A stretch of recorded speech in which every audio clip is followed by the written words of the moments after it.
Hello and welcome to our Thursday evening workshop. We're joined here by Director Roy. Sorry, and she's brought a guest. Please introduce yourself and then please kick things off. I'm Larry Allen, the Transit Program Manager for the CityLink Transit System, Lewiston Auburn Transit Committee here in Lewiston Auburn. Thanks. So within your packet that City Clerk sent out, you will see a memo and a budget list for the LA Transit. LA Transit is on page 68 of your book under intergovernmental. In fiscal year 20 to 21, the Transit Committee was awarded CARES funds, which significantly reduced the operating contributions needed in fiscal year 21 from the city. The funding was carried forward from 2023 and 2024 to reduce the fiscal year 27 request. Transit is requesting $634,597 minus that carry forward of $64,597, so it totals $570,000. Along with, I forgot to put on your memo, the $50,000 for the bus. So local revenues for fixed routes, our approved budget are $886,360, which the largest increase is in the local at $53,867. Federal funding decreased $43,017. State funding and the fare box revenues remained flat. Fixed route cost increased $10,852. The largest is in contracted services by $55,734, which is for the contract. Local revenues for paratransit is $161,802, which is an increase of $15,031. Paratransit cost increased $12,464 due to the new contract with RTW Management for a 5-year contract. Local revenues for demand response is $201,467, which is a decrease of $189,003. Demand response expenses increased $12,464 for, again, the new contract with RTW. That is the overview, and the manager is here to answer any questions. Questions, comments? Councilor Chittum, yes. Thank you, Mr. Mayor. Thank you for being here. These budgets were prepared before we saw an increase in the revenues on the fare box and user fees for or tickets or tokens. That's correct? So these budget numbers, if adopted, would result in, I think, a greater carryover for next year. Is that a fair statement? So there are variables in play for 2027 that I can't give you the answer for right now. One of those is state revenues. Right, so we pared back the state's contribution. Maine DOT generally contributes $85,815 in some form of statute. In 2024, that number was, they bumped it up. They added funds to transit systems throughout the state, and our system netted about $350,000. In that was 25. In 26, that number has moved down to 228,000. So seeing that it is a moving target, when we built this budget, we said we really can't count on inflated numbers from the state. We don't know what they're going to be. We're better off budgeting from the bottom up. So we pared our state number back to the minimum, the statutory minimum. If we do get more state funds, then obviously they offset local funds, which creates an opportunity to carry forward into 28 or 29, which is good because the amount of available federal carry forward will all but be expended. So there's a fiscal cliff coming because of all the extra funds that we had from CARES and ARPA funds that got us through the last 5 years. We're going to expend most or all of that this year. And so, next year's budget cycle, hopefully the state funds come in heavier than what we're budgeting, which is going to help cushion the blow for the next budget cycle. When it comes to fare revenue, so the passenger fares, along the fixed route side of things, that's going to remain fairly consistent. The ADA paratransit numbers are remaining fairly consistent. The new component in our system is the CityLink Zone Response, or the Demand Response Service, which originally, when presented to us through the transit study, showed that it would have its own standalone passenger fare impact to the budget, and it was substantial, similar to what the ADA paratransit is. What we're finding right now is that the zone response is more complementary to the fixed route system, and so a lot of those fares are shared, because our policy is, if we took a fixed route bus away from your area but we provided you a van, we're not going to make you pay a fare for the van and then another fare when you get on the fixed route bus. So there's a commingling of services for one passenger fare in one direction. So that was, these are things that you learn as you working through new operating systems. So that number likely is going to come in short and will be adjusted in budgets going forward. But it's simply one passenger fare line item. Yeah. Okay, thank you for Sure. explaining that. And you've got a handout here. You're going to talk about that? I just wanted to share that we continue with our public outreach. We certainly want to get the word out to anybody in the affected areas of both cities where fixed route service has been modified or removed, and the demand response service is there in its place. So we sent out a direct mailing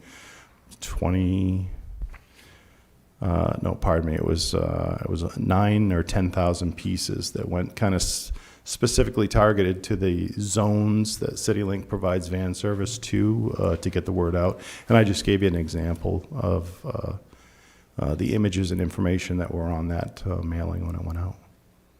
Yeah. As far as effectiveness goes, the month of February, we had 30 new riders sign up for our CityLink app, which is how you access the van service in the fixed route. Since that mailing went out, the number for March, it started on February 28th, so the number for March is 46. So we've seen a substantial, capture of some market in those areas.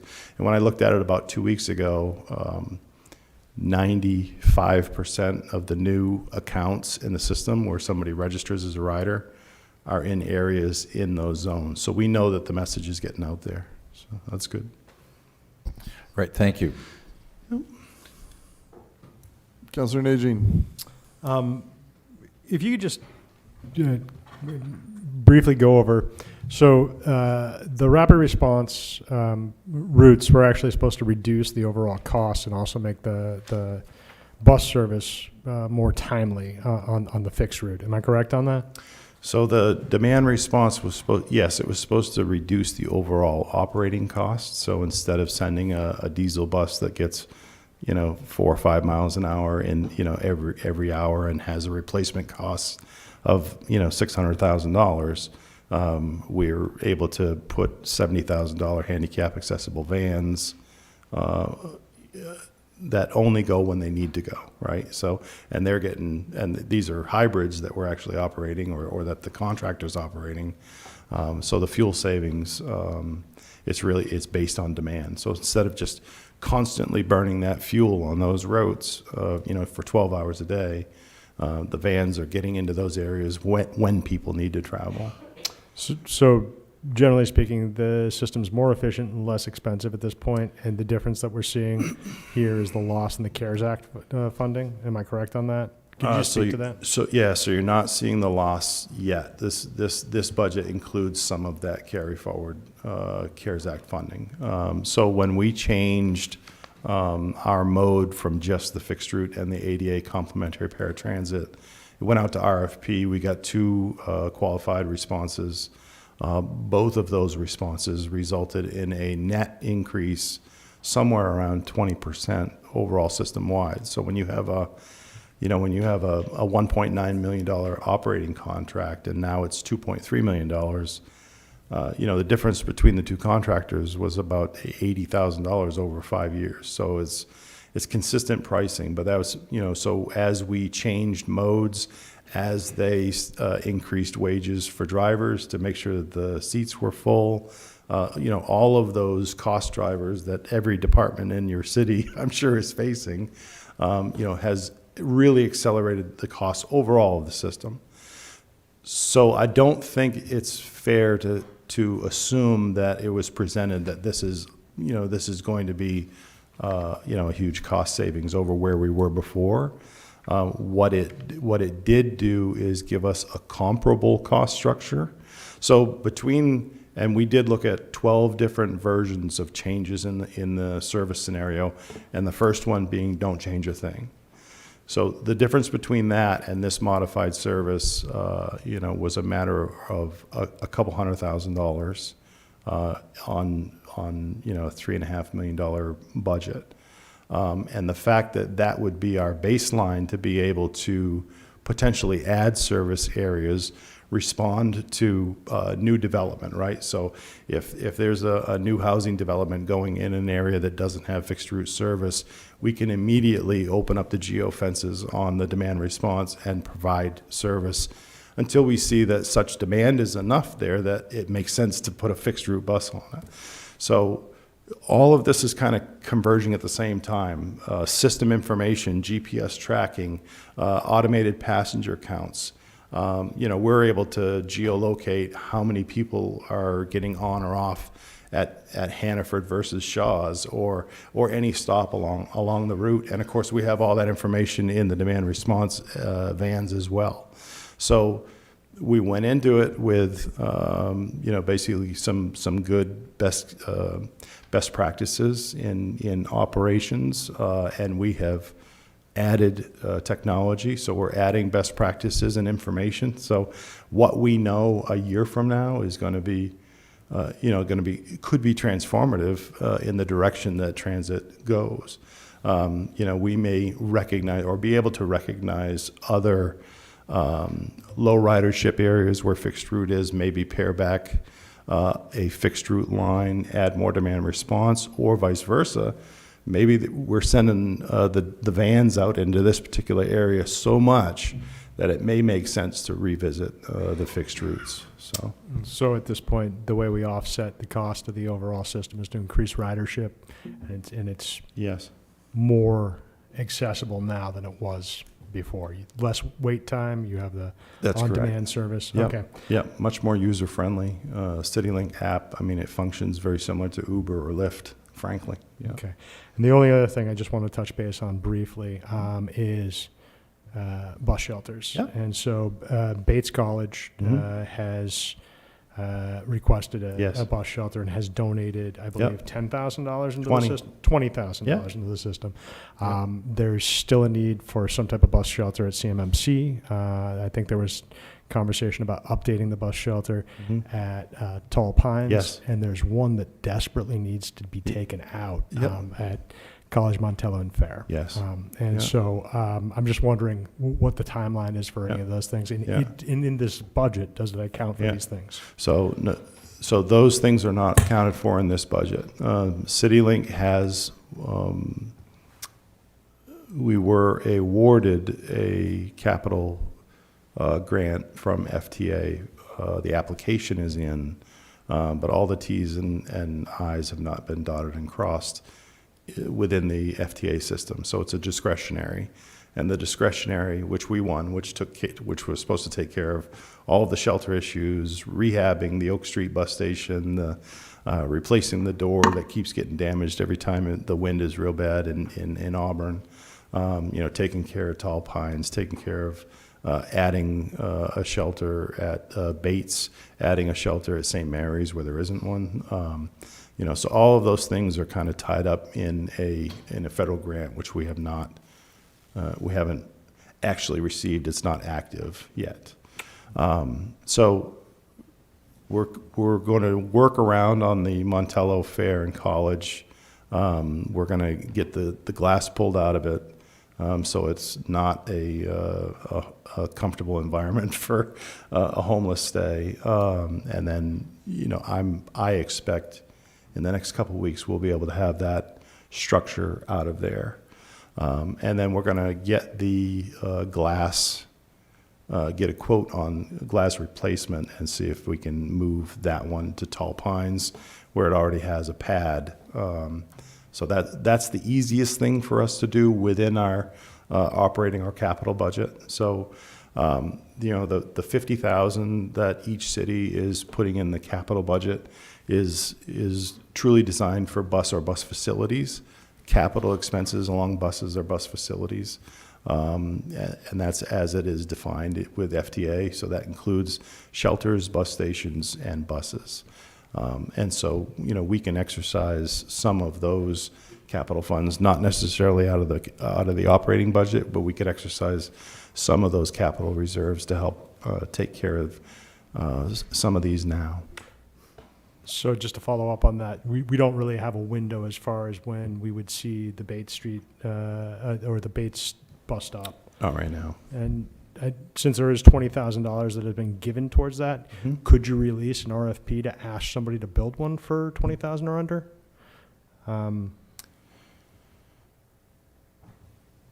I'm just trying to figure out how we could more quickly get it Sure. filled, because indefinite time is Yeah. not as comfortable as we could get it done within this window. Sure. So Yeah. that's why I ask. Yeah. If you'll let me take that back under consideration and maybe share an answer next week. I don't wanna exercise their match, right? So it becomes non-federal fund match. Even though that they're willing to pay for the whole thing, but they want it to be part of our system and maintained by our system. If we exercise their 20,000 to have them put it in privately, that 20,000 is not available as the non-federal match in the grant that we have been issued. So it could jeopardize or may create a vortex where somebody else has to fill in that non-federal match, and that could revert back to an ask from the cities. So Okay, thank you. Yeah, if you could get back to me, that'd be great. But Sure. otherwise, I will do that. that's all the questions I have. And thank you. Excellent. Thank you for being here. Thank you very much. Appreciate it. Next, we'll do 911. Director Hall is here. It's also on page 68. The overall increase for the city portion is $189,859, or 13%. Personal services increased $243,439. This is for 26 employees with 2 frozen positions. Salaries increased due to 4% COLAs. Overtime increased $77,499 for higher wage rates to cover the shifts. And the largest, all benefits together increased $107,060. The largest increase is the health by $82,832. Contracted services increased $86,353. The largest is in maintenance and license of $83,349 for the radio maintenance and warranty contracts. Fixed charges increased $57,647. This is due to the lease payment associated with Housing Auburn PD Criminal Investigation Division, with 911 moving into the city of Auburn's building. We are going to be paying the lease for their investigation department of PD to move off of that 3rd floor to get 911 in before they need to be moved out of their current location on Minot Avenue. Capital increased $1,000. Revenues increased $379,347, with the largest being the city's portion of $189,859 increase, which totals $1,626,298, or 13.2%. Fiscal year 25's unassigned fund balance unaudited, I just received the audit back, is $303,053. The committee elected to use another $60,000 of the fund balance to help reduce the budget. Any questions for Director Hall? Councillor Chittum, yes. Thank you. No, for Director Roy. You said 203,053. It says 303,000. Was that a misspeaking or mistyping? Which one are you on? Third line from the bottom, unassigned fund balance, unaudited. Oh, sorry, yes, 303. 303, okay, thank you. And this is for Director Hall. There's been a delay, or it doesn't appear likely to me that the 911 will be moved up onto the third floor of Auburn Hall by the original deadline of June. Does that in any way affect the lease payments?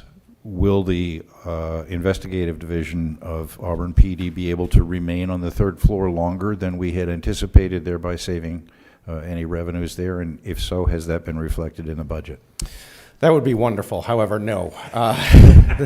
They moved CID out back in November, and we started making lease payments back in November. So we are already making those lease payments. I'm not going to say anything. Thank you. Councillor Najin. Thank you, Mr. Mayor. Could we just get a little bit more explanation around are we leasing space from the city of Auburn? Yes, so the city of Auburn had some space leased at 95 Main Street. That, I believe it was their community development office that was located there at the time. They had since moved to 121 Mill Street, so the city was going to give up that leased space. That conversation happened at the exact same time we were having the conversation about where does 911 go. And that's when Auburn Hall came up as a possibility. Hey, we've got potentially some space on the third floor in Auburn Hall that we can move you into, but we would need to move our CID unit out to accommodate that. And so what they did was they kept the lease at 95 Main Street. They moved CID out in anticipation of us moving in. And because of that, we're carrying that lease payment in our budget. And that lease payment will end, but not until the public safety building is completed. CID at that point would move to the public safety building. That lease would end, our payments would end. We would remain in Auburn Hall, much like we are now, without a lease. So these lease payments are actually to a private entity and not to the city of Auburn? We're giving them to Auburn, but Auburn is paying it to a private entity. Okay, understood. Okay, yeah, I didn't realize. I think that's all I have for questions right now. Councillor Chittum, did you have something else? Thank you. Yes, Director Hall, we've got a $240,000 increase for 26 employees, representing, if my math is correct, about $10,000 a year per employee. Can you talk to that? Increase in which, I'm sorry? This is the salaries line. I'm sorry, I misread that. The salary increase is only $58,000 for 26 employees. Right. Okay, that's the overall increase, Director Roy? For personal Everything, services? all right. And all benefits together of $107,000 includes the 82 that you've cited for health insurance? Correct. Okay, thank you. Thank you for joining us. All right, thank you very much. And I didn't even want to mention this tonight because I'll jinx myself, but Then maybe, we are down to one vacancy for the first time in probably 16 years. So we're making progress on that front. great job. Thank you. Thank you. Councillor Najin, did you have some late-breaking comment? Yeah, I did, actually. I'm just wondering, because I know that in the past we've talked about the towers that you maintain and operate. How does one approach 911 if they want to have a repeater attached to one of those? Is that something that you offer at all? We don't advertise it. Generally speaking, we try to stay away from it for the most part, but we do have some locations that we can allow it. So the primary tower most people are interested in is the one on Goff Hill. And that one is, we have an LLC between the 911 committee and Androscoggin County that funds that, and that was so that the county would share in the costs, not only of constructing that tower, but also maintaining it as we go forward. So there's a lot of equipment at that tower as is, and we're concerned about interference with different radios. So we tend to give an immediate no if somebody wants space on that tower. We do have a lease with Verizon Wireless. They have some cell phone equipment at our Gracelawn location in Auburn that generates lease payments to us. So we are open to it, we just don't actively advertise for it. Okay, I'll get more information from the person who inquired, and Okay. I'll check with you. Sure. Thank you. Thank you. All right, thank you. Director Roy, what's next? So we'll touch upon county budget, which is also on that page 68. The overall increase of $904,598, as we mentioned on the first night of our meeting, of 20.5% increase. The bill came in and it's $5,325,892, so we'll be reducing the budget $1,000.44. So it's up 20.4% now. So next, we will go. Councilor Najin, did you have a question about that? So that 20% increase, or 20.5% increase, it means that there's It'll an be additional 20.4% 20.4, instead of the 20.5, because we'll be decreasing it, that but that is 1,044. $1.1 million added to the budget that is not flexible in any way, shape, or form. Correct. Thank you. Next, we're going to take on social services on page 62. The overall decrease of $144,645, or 6%. Social service admin on page 57 had an overall decrease of $445. The decrease in personal services is due to one less employee. Social services on page 62, the overall decrease of $144,200, or 7.7%. Note, all of these expenses on this page are reimbursed by the state for 70%, so that's where you see that revenue for the 70%. A decrease in contracted services at $18,200. The decrease in utilities of $17,000 due to a decrease in cost of clients that can apply for low-income home energy assistant program. Supplies are decreased in $24,000. This is due to food decrease in $20,000. Due to the housing, the rent and temporary housing absorbs overall the maximum reimbursement that is allowed to them, so they do not qualify for food. Fixed charges decreased $102,000. The decrease is mostly in the rent of $100,000 due to an increase in rental rate of 35% for security deposits, but a decrease in the recovery residents in the immigrant requesting housing. The current cost for general assistance as of January is $1,047,913, of which $314,374 is what the city is responsible for.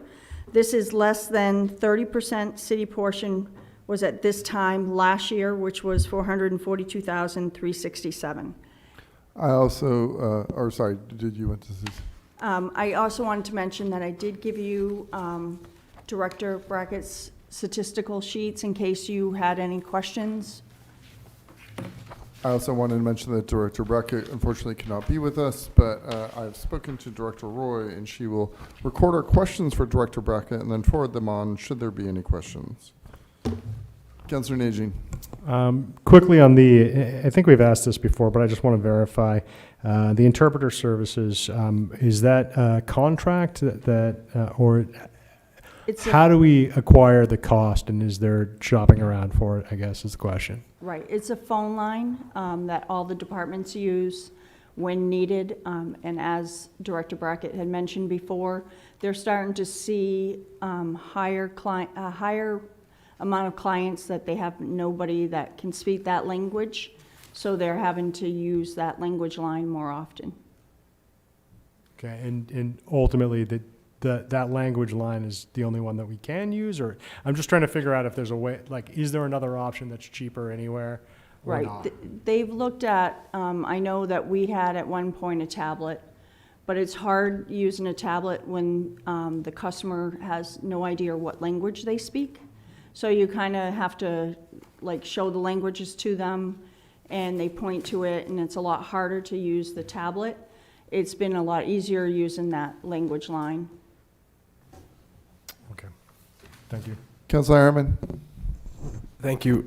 Sorry for my tardiness. I just wanted to get on the right page here. It says page 62, but my page 62 is recreation. Should be Oh, sorry. 57 for both. 57, sorry. 57? Okay, thank you. Councilor Roy, did you have your hand up? Councilor Chittum, yes. Thank you. The police department has vests and body cameras that recognize languages and do almost real-time translation. Is there any such capability that can be used in the social services department? I'd have to look into that. I don't know the legal about having cameras in social services because of all of the paperwork that is very confidential. Nobody has access to that office. Like, we don't even have keys into that office. We cannot get in there. So having a camera would be very careful to make sure that you're not filming anything that would be confidential. Okay, but the technology I'm referring to is more the voice recognition and translation. Mr. Mayor, I can probably answer that. Administrator, yes. I can probably answer that question about the cameras. Council Chittum, it's very limited in the number of languages. I know they're trying to upgrade it right now. So what we're seeing with the employees who work in general assistance have quite the language skills. However, there are dialects and languages that are coming in that even the language line does not recognize.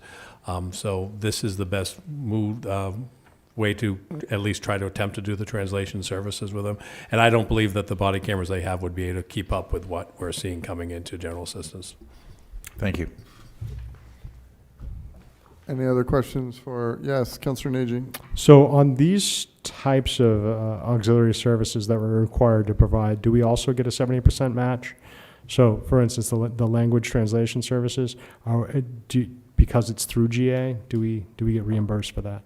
No, any of the administration pieces, we do not. That's why they are separated out and in their own account number, because any of the administration piece is not reimbursed for. Just the social services piece, the state reimburses 70%. I wonder what the state uses. Okay, thank you. Next will be library on page 64 and 65.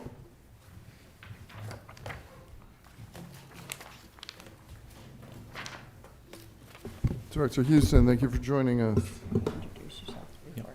Joseph Houston, Library Director. So the overall increase is $83,428, or 5.9%. Library administration on page 64, the overall increase is $6,175. The increase is in personal services of $5,479 for COLAs for the library director and the deputy library director. Lending services on page 64, overall increase of $19,605, or 3%. Personal services increased $17,069. This is in temporary wages, increased $12,172 due to minimum wage increasing and the loss of a federal grant allocation. Collection services on page 65, overall increase of $5,729. Personal services increased $5,629 in salaries and for $4,294 due to steps and COLAs. There's 3 employees in this department. Library building, page 65, overall increase of $51,919 or 16%. Under contracted services, increase of $50,299. This is due to repairs to building of $40,435, to fire rate underside of the stairway for $15,000, which was recommended by the city's fire inspectors. The main entrance upgrade of $19,250 due to the age and is posing a security issue. General maintenance and increase in HVAC repairs for $5,000. And the library's LCIP is on page 46 and 48 of your LCIP book. The exterior cladding replacement for $48,000. This was supposed to be in the operating and got missed and left out of the operating budget. And then the HVAC system upgrade of $600,000. Director's here for any of your questions that you have for him. Thank you. Director Turcotte, I believe I see you in the audience. Do you mind coming to the podium, please? I know we've had humidity issues with the library HVAC system. Can you just explain where we're at right now? So we hired a consultant to do an analysis of the existing system. They're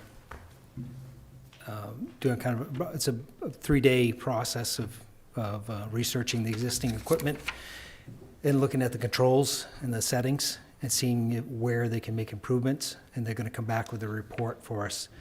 The $600,000 upgrade cost was a kind of a placeholder. We were told that there was potential to be replacing up to 35 to 37 VAV components. Currently all they are is big dampers that control the heat off a thermostat. We'll be looking at adding a heating component to those, so there'd be complete replacement plus electrical upgrades. We knew it would be a large number, but this HVAC analysis that they're currently working on should give us that budget number, so we won't have that for probably another month and a half. Thank you. I appreciate that. Further questions for the library? Councillor Chittum.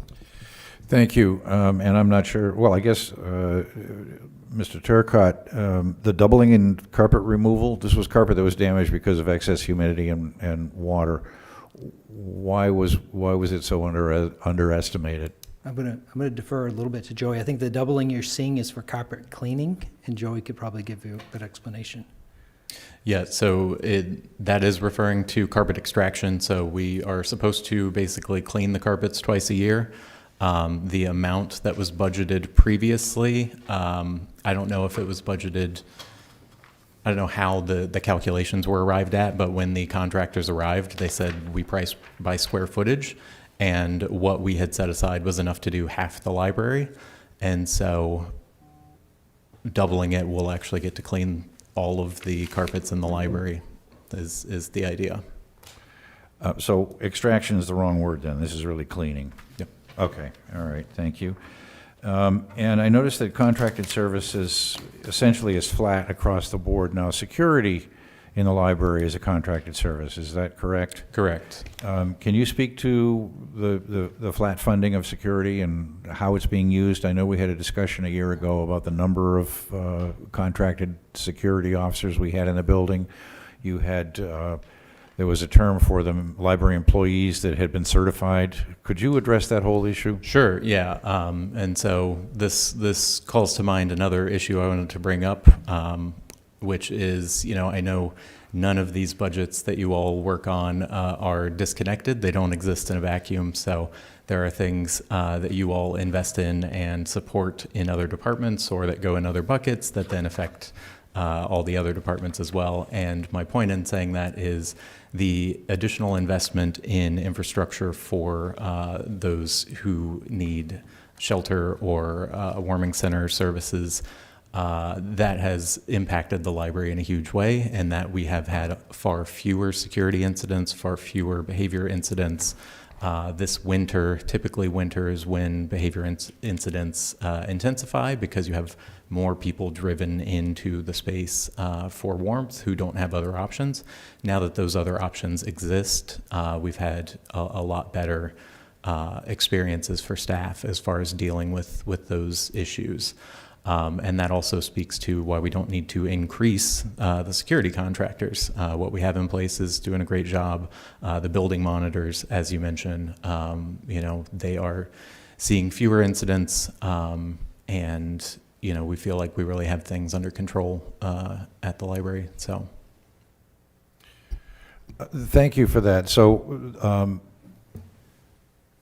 the provision of warming center, soon to be homeless shelter, has resulted in a great increase in quality of life at the library, but not a decrease in cost. Is that a fair statement? correct. Yeah, and I would look at it basically as, we have had preventive measures in place, and some combination of those measures and policy adjustments and the warming center have alleviated a lot of pressure.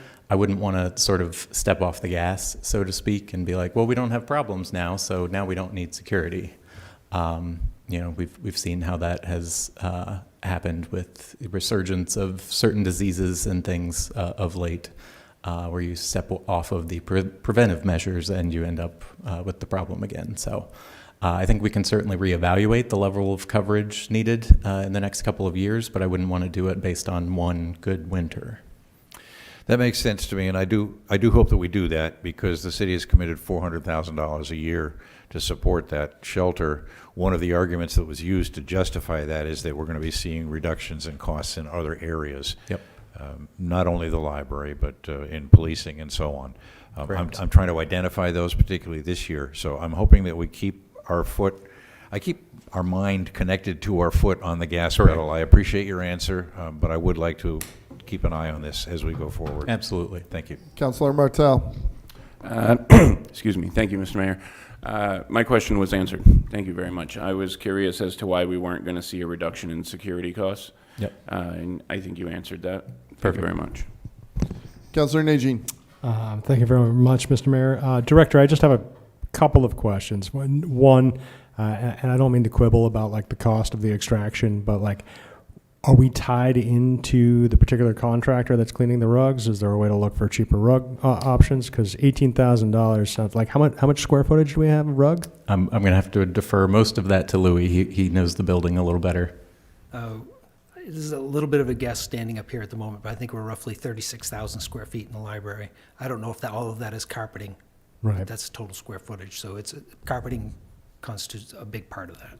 I'm just thinking overall in the budget, any of the places where we have contracted services, if we can look and see if if we've evaluated to make sure that they're the cheapest thing. Right. Like, not necessarily, let me rephrase that, not the cheapest thing, but the cheapest thing that gets the job done. And then quickly, and I'm going to direct this to Louis, the $600,000 for the HVAC, which is kind of like a high target, I think. If we don't know what the cost of the HVAC is for the next month and a half, and knowing how the budgets usually work, will we even be able to acquire the HVAC system and put it in before the end of this budget cycle? Before the end of the budget cycle, yes. Okay. Yeah, that's so I've been told. And just as a point of clarification on that, the rooftop units for the HVAC are new. And so I don't think there's any likelihood that those significant pieces are going to be replaced. The VAV boxes Louis mentioned are kind of like shoebox size, and there's just 100 or so of them in the system. So it just depends on how many of those need to be altered. Okay, and I understand that the humidity issues are serious, and it's putting, certain aspects of the library at risk, but it's a question of just like the timing and why we're asking for it in this budget. And if it can be done in this budget, that meets my question. Thank you very much. If you'll indulge me for a moment, I do want to plant a seed for the future. This is not something I'm asking for now, but when I ask for it next year or the year after, I don't want it to be a surprise. So there was originally in this budget a $60,000 children's librarian position. That position has been vacant since 2024. We are in the midst of a capital campaign to renovate the children's area. It would be wonderful if when that shiny new children's library is ready, we have a children's librarian to steward that area and its programs. And so, again, I understand that this is a very challenging budget this year and that this is not the time to move on this, but I don't want you to hear about it 2 years from now and say, oh, if this has been a need since 2024, why am I only hearing about it now? So right now the deputy director is doing the Herculean task of all of the children's librarian duties and also the new duties of the deputy director. So just planting that seed for the future. Thank you. Thank you.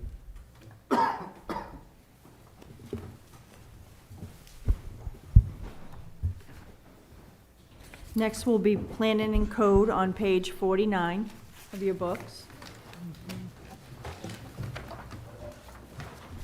Introduce yourself first. Director Connor, thank you for joining us. Good evening, Mr. Mayor and Councilors. John Connor, Director of Planning and Code Enforcement. So there's an overall increase of $31,095, or 3.9%. Personal services, the largest increase of $25,837, all in regular salaries of $25,837. Due to steps and COLAs, there are 11 employees in planning and code. Any questions for the director? Councilor Chittum. Thank you, Mr. Mayor. Corson GIS, is that Geographic Information Systems? It is going to house, it's just an additional data service center for our large format that the planning department has been uploading all of their subdivision plans, their development plans of other nature. So that is the system that's housing that separate from our normal GIS data, but it is working together. Okay, and this is a $450 a quarter subscription? Correct. That will go on and onwards and upwards evermore?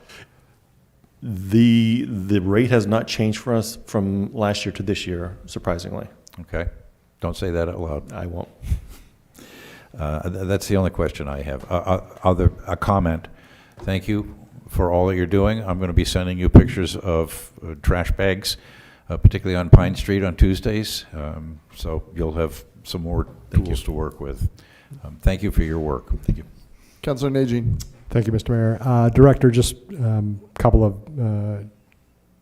questions. One would be, and this is not directly related to the budget that's put in front of us, but how are we looking for applications for permits? Are we up? Are we down? Like, how's business, I guess, is the question. Are you asking how our revenues are looking? Yeah.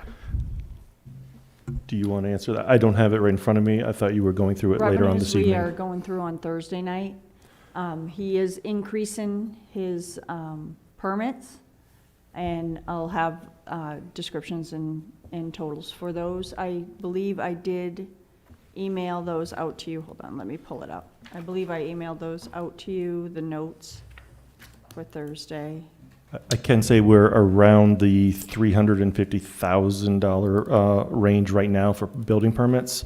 We are about $40,000 in civil penalties. So we are, Going through revenues. we're actually up. You're up, okay.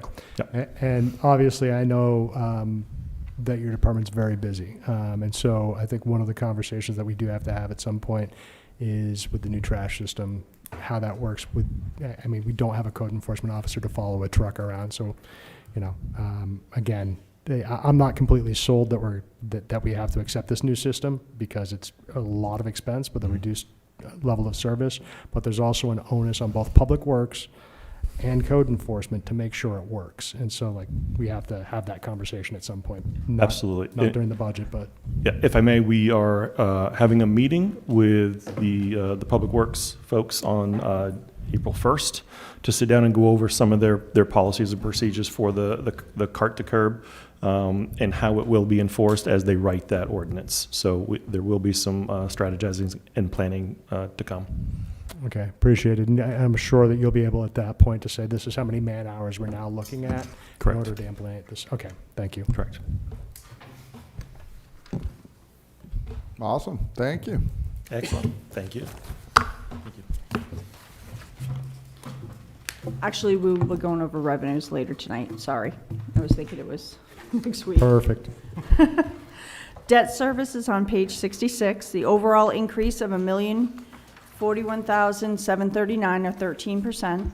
Principal is decreasing $190,671. This is based on the current principal reduction of $131,612 due to the 206 paid off. So we're estimating our 2025 bond sale being $25,299 less than last year's bond cost due to less projects. So we have $1.2 million less projects than what we bonded for the 24. Stormwater bond is also paid off, which is paid under the general fund. That was $33,085 reduction. for Gully Brook, Androscoggin River drainage, and stormwater management. Interest is increasing $49,757 based on the current interest increasing $109,336 and an estimated 2025 bond sale of $27,384. And then lease is increasing $1,182,653. This is the largest increase. This is due to the police station. Any questions on debt? Councillor Chittum. Thank you. Stormwater bond, the 2006 bond was paid off, according to your notes. Why isn't that paid out of the enterprise fund? So this was an actual general fund portion of that bond. So it was for drainage. So it was general fund, so it was paid out of the general fund. Was that split? Was there any stormwater enterprise fund money involved in paying that bond off? Is it? Correct. Okay, all right, thank you. So this was not directly attributable then to the stormwater fee? The full, no. Okay, all right, thank you. And the $1.1 million police station lease, that's a flat rate, paid monthly? There's no change to that, is that correct? That's a solid figure. There is change. If you remember the negotiations, the $1 million is the catch-up from what should have been paid this year. So there's a one-time payment that's due to Platts in July. That's that $1 million. Okay, so what's the monthly lease on that building? So we pay two different leases. Let me pull it up.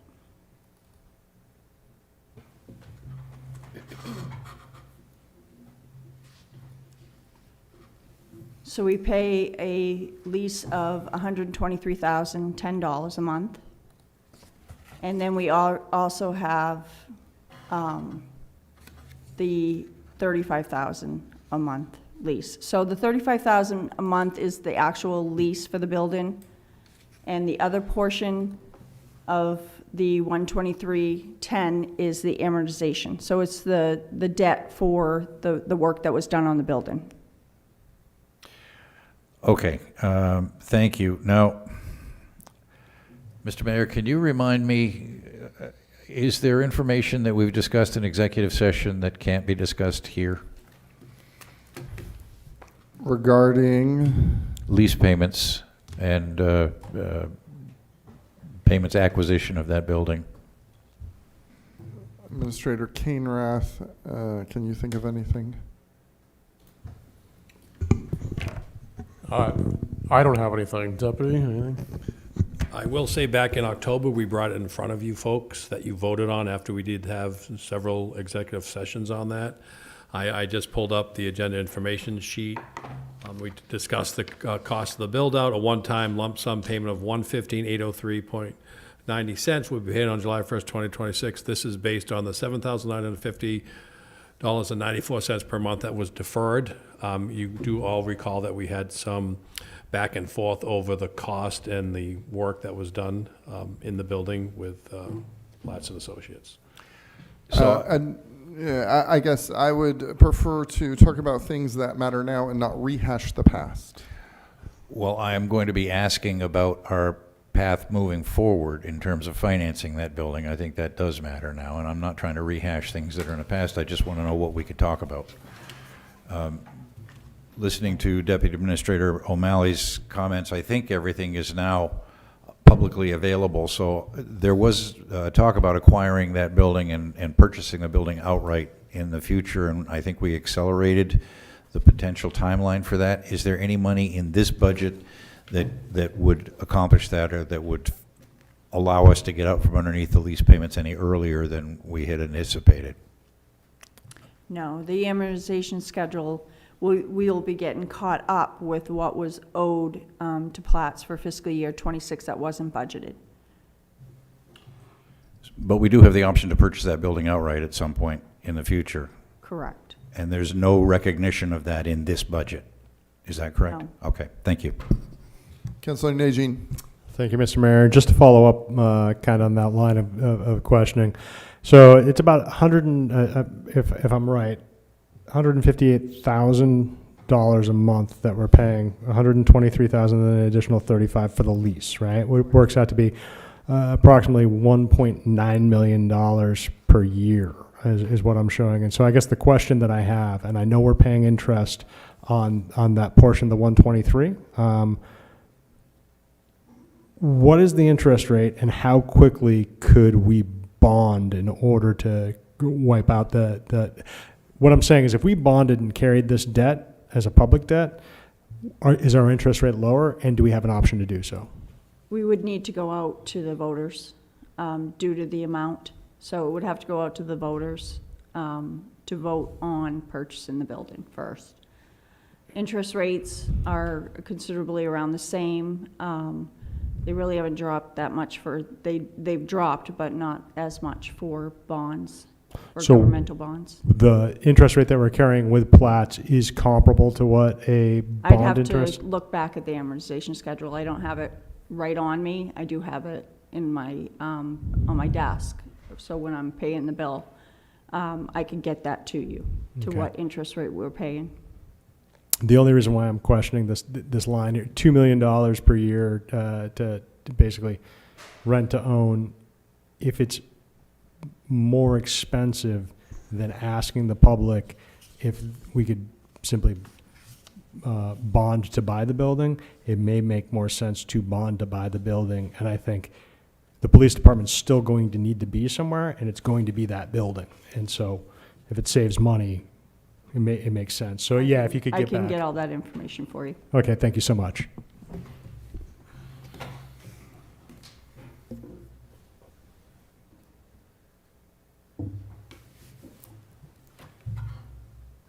Yes, back to you, Councilor Nagy. Really quickly too, if we put it through the LCIP, that would actually reduce our operating budget as well, correct?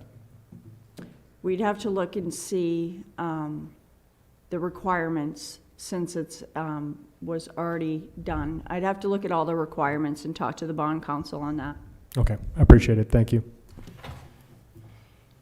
So next we'll be going through miscellaneous expenses on page 69 and 70 of your book.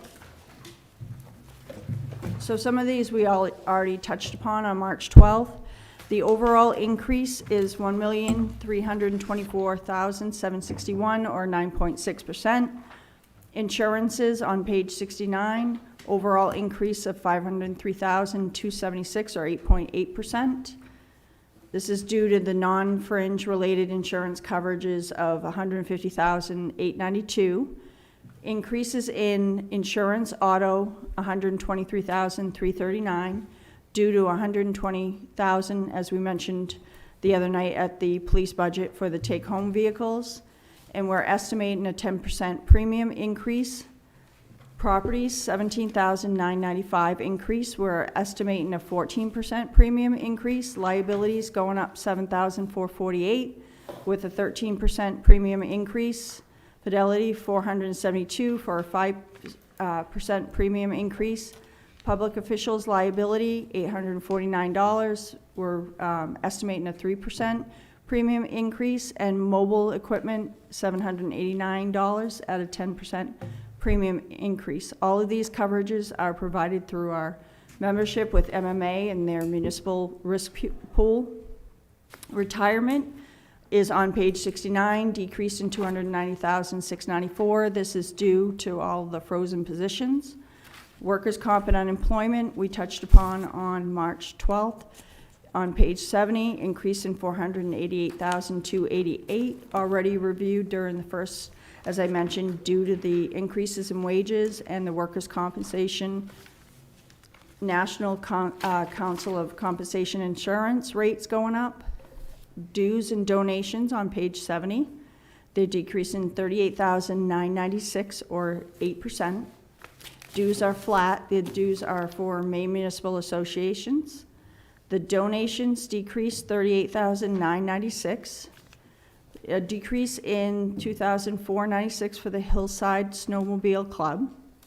They receive the state's portion of that, is $6.62, are reimbursed for the registration fees that they pay to do the trails. We're estimating 300 registrations. In addition, we are removing 10,000 for the Historical Society, 1,500 for the Lake Stewards, 10,000 for the Farmers Market, 10,000 for the Summer Fun and Films, and the 5,000 for the fireworks that we increased in fiscal year '26. Flat funded '27 is 10,000 for the Liberty Festival, 8,000 for the state-required cemetery flags, and 10,000 for the Balloon Festival, and the 360,000 for the United Ambulance contract. Tax sharing in Auburn, page 70, is flat funded. This is due to, this will change once the tax rate changes. This is the agreement with Auburn for the Monty Hydro facility, which requires 17.5% of share of taxes. This is a 50-year agreement which expires around 2035. The value decreased about $3 million to $36 million in fiscal year 20. This will be adjusted as we finalize the budget and the tax rate. Salary reserve on page 70 is increasing $165,353. This was already reviewed on March 12th. We removed everything from the budget. We're not requesting any of the salary reserve. We're thinking that the credits from the utilities will offset any of the increases we need when the contracts end. Other miscellaneous on page 70 increased $497,534. The increase of other fees, $22,404, is due to the new contract with our new auditors, RKO, for a 5-year. And then fixed charges, this is new, but it's moved out of the economic reserve, as I mentioned earlier. It is for the 400 for the homeless shelter and the 75,000 for the Bates Mill plant reserve. So these really aren't increases, they're just moving it from one line to the other. Any questions on any of those expenses before we move to revenues? Councilor Najin? So on the shelter allocation, that's coming out of the general fund, and we're not using any type of TIF funding at all to offset it? Correct. Okay, was there any? There is a small portion. We were looking at the TIFs the other day that we will be bringing forth.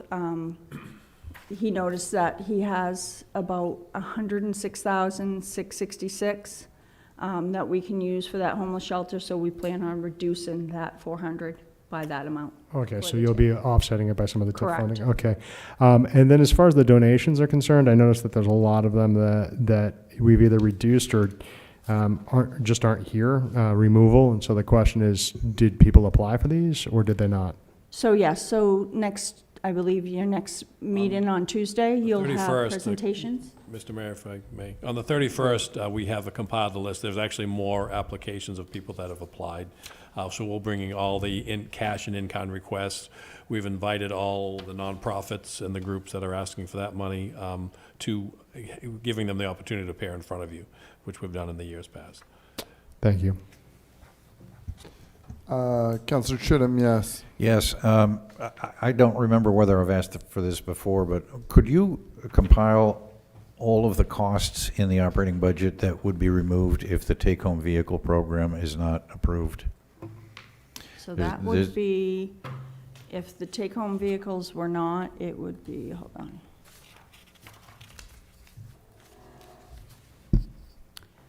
$472,750. That would come off the top of the general fund budget? Correct, but you have to remember too, we did remove the vehicles, so that would mean that if nothing was put in, they wouldn't have any replacement vehicles for this year. Well, I guess that's what I'm Fiscal asking. year '27. That's what I'm asking, is if we eliminate the take-home vehicle program, but maintain the status quo with replacements as necessary, what impact would that have on the operating budget? And I don't need an answer right now, but if you want to provide the council with that information, it'll be beneficial. So they did request 14 vehicles. In the past, it's always been 10. So it would be up to city council if you do not approve the take-home vehicles on if you want to put in and how many vehicles you want to put in. So in other words, you can't answer. I'll give you Oh, that breakout okay. of what every vehicle cost. Because like I said, it's 14 vehicles in their budget that was removed. So what I will do is I'll give you the cost of what's in the general fund that can be removed, and then give you a list of vehicles of what needs to be replaced. Okay, so I think the plan was to purchase 65 vehicles, if I'm not mistaken. So if that were reduced from 65 to 51, that would reflect the 14 vehicles that would be replaced. Does that math work? No, it doesn't, because the 65 vehicles would be all new with no trade-in. Correct, and they'd be bonded, so they wouldn't be immediately in the budget. Right, but we're looking The at... debt would be 2 years out. The mayor made this point at our last meeting, and after giving it some thought, no, it would not be an immediate effect, but we're looking at tough budget seasons coming up. This is moving these costs further down the road. When we looked at reductions in debt service, for example, that's the direction we want to head in, at least the direction I want to head in. So recognizing that the bond issue would not affect today's operating budget, what I'm trying to get at is what effect on the operating budget would the rejection of that by the council have? Right. Thank you. Director Roy, that's the number you just gave us, right? Correct, but then if you decide to allow them to do some vehicle purchase replacements, you would have to look at adding that back in. Okay. So like I said, they did request, going up there, they request 14 vehicles, which is 4 vehicles more than they usually request. So they requested 665,504 for vehicles that were removed during the budget process.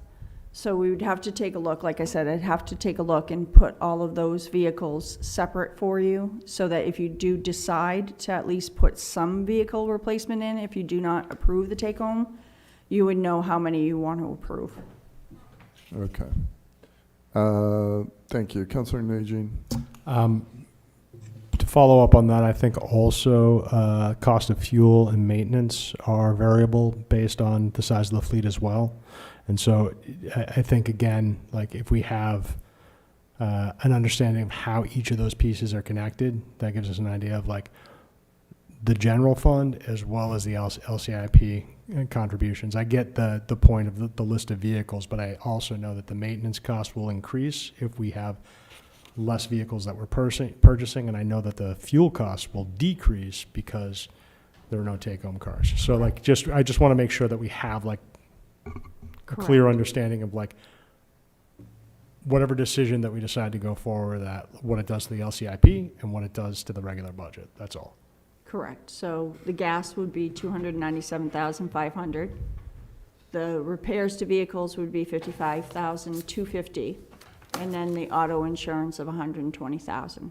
And that would be But I will adjusted. give that Yeah, breakout to exactly. you in an email with all of the other breakouts, so that you can see that and the cost of what we would estimate for the bond. I appreciate that. Thank you. Councilor Harriman. Thank you. So a couple things. So you mentioned the amount of the reduction if we didn't do the take-home vehicles, but then we'd have to add back if we did some replacement vehicles like the usual schedule. Would those replacement vehicles be bonded though, so they wouldn't impact the general fund directly? It would depend on what you would bond in, because I wouldn't recommend bonding a car. Can you move the mic a little closer to you, please? I wouldn't recommend bonding a car, depending on the cost. SUVs are more, but if they're gonna do cars, they'd be less. So we'd have to look at, like I said, we'd have to look at the breakdown of what should be in the operating and what could be in the LCIP. I thought that the plan, if we did go forward with the take-home vehicles, though, was to bond those vehicles. Correct. So, I believe they're all SUVs. I'd have to look at the list of what they are purchasing. okay, so if it's an SUV, it would be okay to bond it, but if it's not, it I would. believe it's all the same. So I'd have to look at the cost. You want to look at the cost of the vehicle, and you want to look at the years you're going to do the bond for, because you do not want to bond a vehicle for a very long period of time because you're paying too much interest on it. It's not worth it, and it's already expired and needing replacement. So that's, everything would have to be looked at. Okay. And then the second question was about the fuel. I think you mentioned at a previous workshop that we typically go out for that contract in March, but we've pushed that off till next month. Is that the Correct. case? Correct. And we're still on that schedule? Just to let you know, if we would have went out to bid in March, like we planned on, we would have ended up 300,000 higher. Mm-hmm. So we're keeping a close eye on it. Maine Power Options is keeping a close eye on it to know when best to go out. Thank you. And then what is sort of the end of the time that we can push that off for? So we're actually looking at what we have left for gallons and seeing if we can extend the contract if we still have our, because when you go out to bid, you have to give a certain amount of gallons that you're going to purchase. So we're going to take a look at where we're at and see if we can extend it. If this continues, if the environment continues as is, we're going to see if we can extend it out. Okay. Thank you. With regard to the take-home vehicles, at this point, you're just an email spelling everything out for us. And then I think we could look at that, and then we can take questions from there. Correct. Excellent, thank you. Councillor Chittum. Do we purchase fuel in a cooperative with other agencies and organizations, or is it Lewiston alone? We go through Maine Power Options, so they bid for multiple municipalities. So we are one of their largest, so it benefits all the other towns and cities that go with them.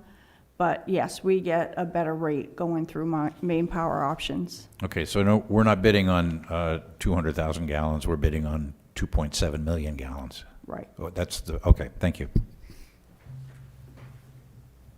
So next we'll go over revenues.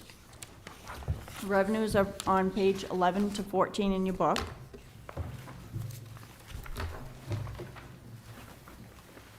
There's an overall increase of $331,656, or 6%.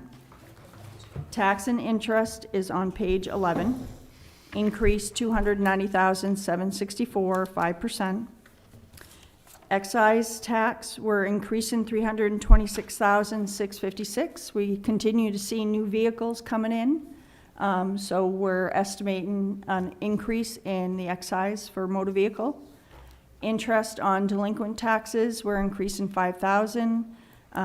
Budget for the state rate for 2022 was 6%, 23 is 4%, and 27 will be 7%. The state sets the maximum rate due to the Title 36, Section 505. So we're estimating an increase in payments for tax liens so that we're budgeting a slightly higher than fiscal year 26. As of February 28th, we collected 85% of the fiscal year 26 budget of $71,670. So we're estimating to finish the fiscal year $100,000. License and permits on page 11 and 12, increasing $53,065, or 9%. The largest increase is the building inspector's fee of $50,000 due to expected projects for fiscal year 27. And then intergovernmental, page 12, is a decrease of $1,039,739. The largest decrease, of course, is in state revenue sharing of $1,029,798. I'm estimating to budget 95% of the state's estimated projections that were out in February 28th, 2026. Their total for the city of Lewiston was $11,616,254. General assistance is $100,940, which represents the decrease in the expenses in social services. So we're seeing a decrease of $100,940 in the revenue. State exemption reimbursement decrease in $4,000. Veterans exemption and tree growth decrease is what that state exemption reimbursement is. Snowmobile registrations are decreasing 700 due to less registrations. Highway is increasing 95,000, which is for state local road assistant funds, which they're estimating an increase of 22.4% for the cities receiving. For a 3-year average, they took a 3-year average of fiscal year 24 to 26, so they are budgeting at 520,000. Payment in lieu of Fry School is going to increase 412 for the increase in the tax rate. We use the current tax rate when doing the budget because, of course, we don't have the approved. So we're increasing that tax rate from fiscal year 25 to 26 rate to 32.78. Payment in lieu of taxes for Tedford housing is increasing 288 for the same. Charges for services, page 12 to 13, increase of 54,440 or 8%. This is the municipal garage is increasing 9,840 across all of the parking garages. For hourly parking, Lincoln is decreasing while all the others are increasing for the hourly rates. Tipping fees increasing 60,000 for budget.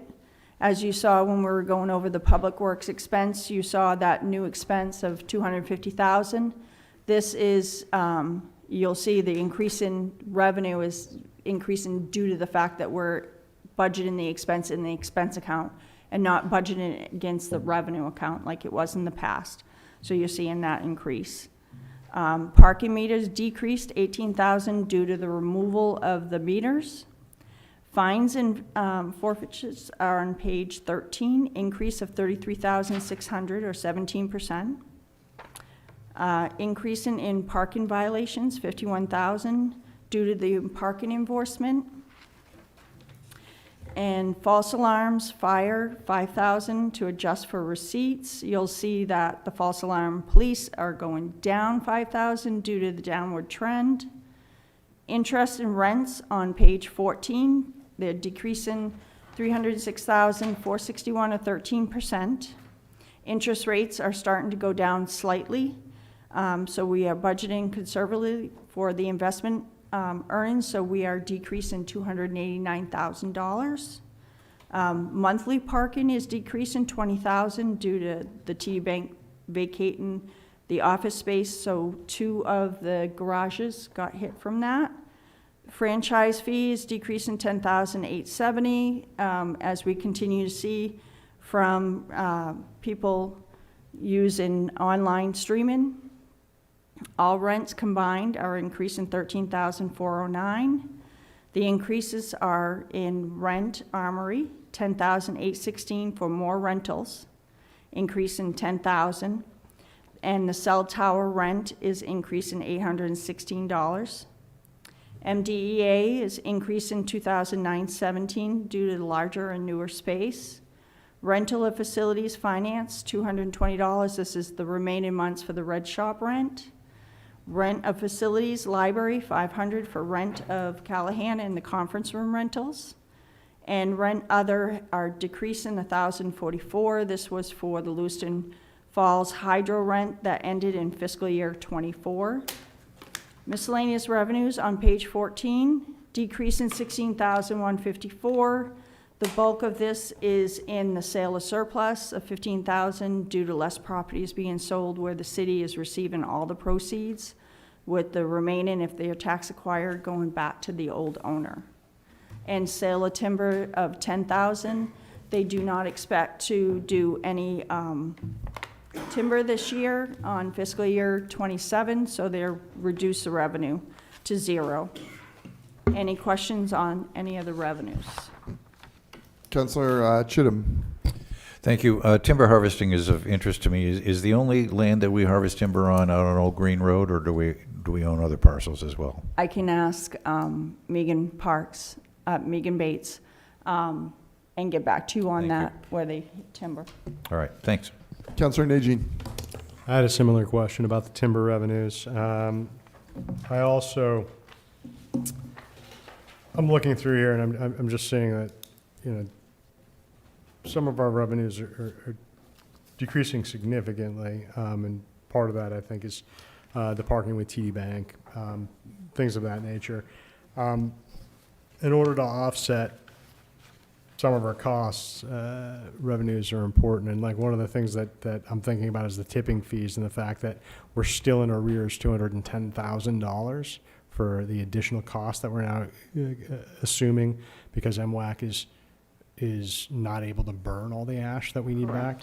And I really would like to have a better explanation of and I know that you can't provide it, but a better explanation of how long we're going to be running a deficit while we're still running the transfer facility, and then also what our solutions are in order to fix that. One of the things I was thinking about is Re-Energy also operates in our community, and I know that 14 member communities use our landfill to put their ash in, but is it time to consider operating it in a different manner in order to make sure that it seems really crazy that we're offsetting these costs to the tune of, like, each time I see one of these offsets, it's like 200,000, 300,000, 500,000, and that's a huge amount of money when we talk about the overall budget. And so I'm just trying to figure out like what our options are in that space, and if we're just waiting for MWAC to fix its issues, or if we're trying to problem solve in order to make sure that like we're not again paying for even more for our waste management services. And I can ask Okay. Kevin, Director Gagne. I appreciate that. Thank To you. get back on that answer.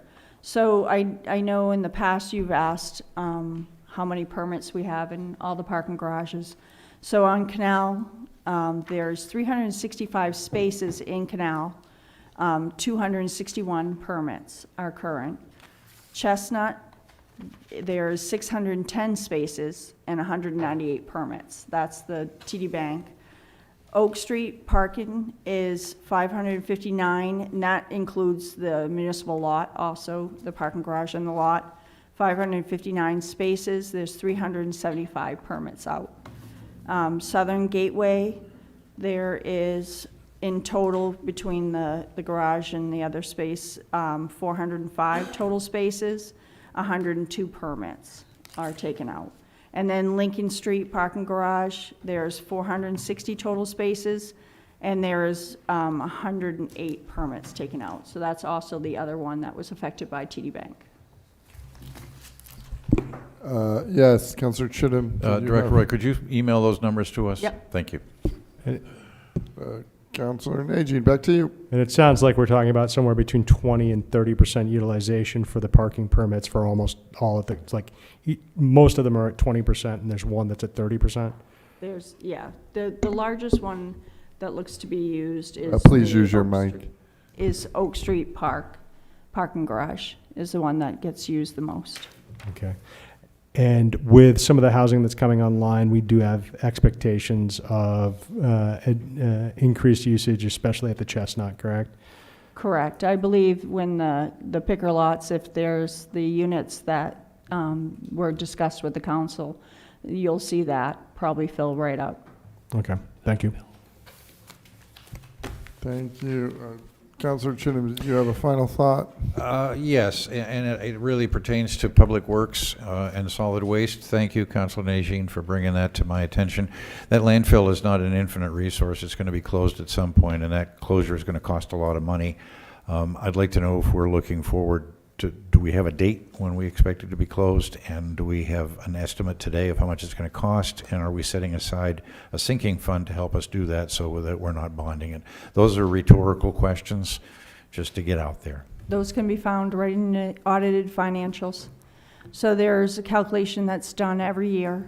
They look at what the usage is, and those numbers are put within the notes in the ACFR. Okay, thank you. Yes, Councillor Najin. Just to expand on that, we're looking at 20 to 25 years, I believe, right now on the landfill, based on current use.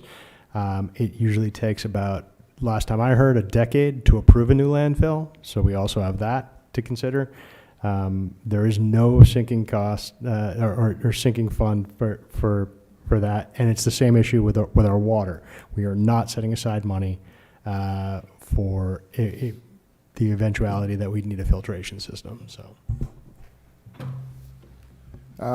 Director Roy, thank you very much. Did you have anything else, Director Roy? No. Okay, we're calling it a night. Counselors, thank you very much. Administrator, Deputy Administrator, thank you very much. Lewistonians watching, thank you very much. Everyone have a wonderful evening.